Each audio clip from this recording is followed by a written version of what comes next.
Bonjour. De quoi parle-t-on exactement quand on parle de culture d'entreprise? C'est vraiment tous ces comportements, ces habitudes que l'on a en tant que collectif de travail et qui va faire ce qu'on est en tant qu'organisation et ce qu'on trouve en tant que collaborateur quand on rejoint une entreprise. Quels en sont un peu les éléments constitutifs? Dans les éléments constitutifs de la culture, il y a plein de choses. Il y a les comportements managériaux, les habitudes, l'organisation du travail, la manière dont on fait collectif, la manière dont on interagit, la manière dont on se parle même. Tout ça, c'est la culture d'entreprise. Concrètement, pourquoi tous les dirigeants, les DRH, les managers devraient s'y intéresser? Parce que la culture d'entreprise, c'est un petit peu le ciment finalement, c'est ce qui réunit les gens. Aujourd'hui, à l'heure où on se parle, on est en 2023, on n'a jamais eu autant de démissions, de désengagement.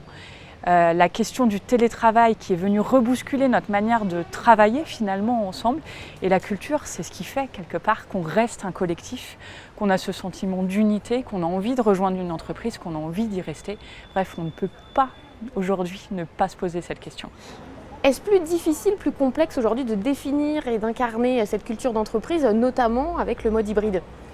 Je pense que de tout le temps, ça a toujours été un petit peu difficile, la culture d'entreprise, parce que c'est intangible, impalpable, que peut-être avant c'était davantage unifié.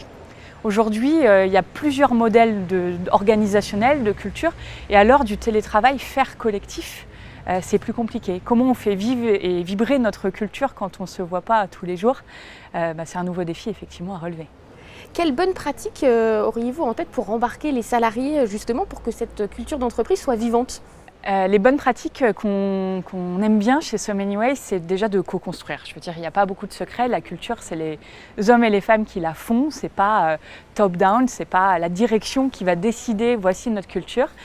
Donc c'est de partir de qui on est et de faire bouger légèrement vers où peut-être on a envie d'aller davantage à l'avenir, et tout ça avec les salariés, avec les collaborateurs, à tous les niveaux hiérarchiques. Ça peut passer déjà par reprendre le temps de définir ses valeurs, mais pas juste de mettre des mots sur les murs, vous voyez, de définir des valeurs et surtout les comportements, les attendus qui vont avec. Ça veut dire quoi concrètement?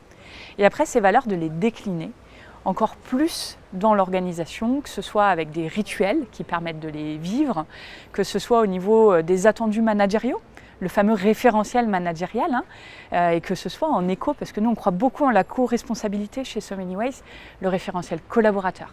Comment ces valeurs s'incarnent dans le quotidien et c'est quoi quelque part les comportements attendus, encouragés, souhaités dans l'entreprise pour les collaborateurs.